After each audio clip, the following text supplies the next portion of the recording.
So this is another poem about living in Missouri. A lot of misery in Missouri. And sitting in my old apartment eating tuna salad sandwiches. I used to have these lunch routines where I would eat tuna salad sandwiches every day to save money. After a while, you do get sick of it. So this is called I'm Charlie Tuna. I'll be sitting at home eating a tuna salad sandwich when the awareness kicks in. Well, this is a little sad. The 2 p.m. light, weak through the trees, the crooked cloth napkin on my lap, crusted stains in the creases. Sad. The lunch looks almost professionally made. Wheat bread lightly toasted, pickle perfectly placed, just the right smattering of barbecue chips to fill out the gap of plate. But still I am conscious of a blight on it all, something that makes me stop my chewing and notice the minute dirt speckling the carpet, the cat hairs clinging to the couch, all the fine grains of my slovenliness. I feel too grown for my chair. I am attacking my sandwich, really wolfing it down. Look at this barbecue pollen on my fingers. What is it about lunch alone in my apartment that makes me feel I am not evolving into my life, but becoming sweepable, material for a dustpan? I can hear my mom in the silence. None of my friends asks about you anymore. They all feel sorry for me. They think you're a failure. Where did you get that shirt? You look like an orphan. Hard to disagree as I watch myself picking lint off my sweater and dropping it on a small helipad of books to my left, licking the orange microbes from my fingertips and dipping them right back into the chips. Not my solitude, but my narrowness bothers me. How eagerly my mind takes to this focal field, delighting in the thought process of sandwich, pickle, chip, then the variants, chip, pickle, sandwich, chip, pickle. Sometimes studying one of the components at a slower chew.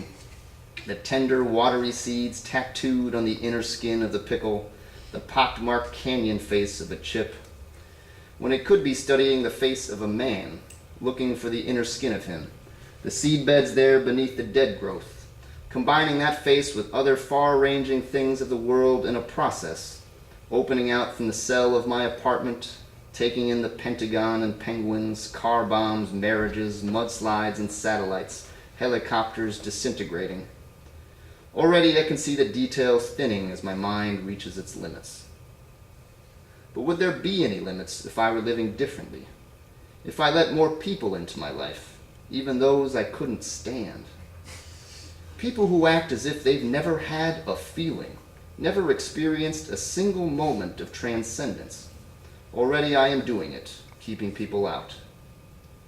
I like to think I am generous, a jazzy Falstaff to the world, but the dirt and silence of my apartment read like an indictment. My mom calls, I don't pick up. Jason, are you there? Are you there? Jason, I know you're there. Why don't you call us once in a while? Let us know we have a son. Gee. I finish my lunch, look at what I've left on my plate. Dimpled pool of pickle juice, breadcrumbs, splinters of chip. Part of me just wants to shut down, staring at that plate, feeling the pressure each small thing is putting on it, asserting its last life before being swept by water down the drain. I don't know how my plate manages it, holding so much scrappy smallness up. Not just the smallness, but the lame air above it, polluted by my exhalations, unleavened by the light. But it does, it takes the weight, just as the table below it takes its weight.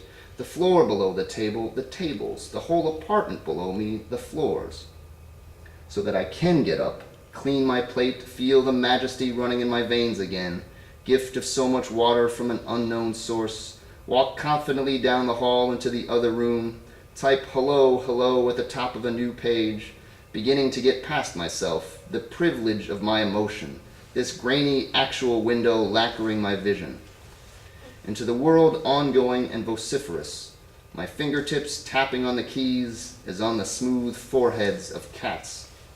releasing me into alleyways and nooks, the shade of tanks, prying open all the cabinets and closed doors, poking into trash.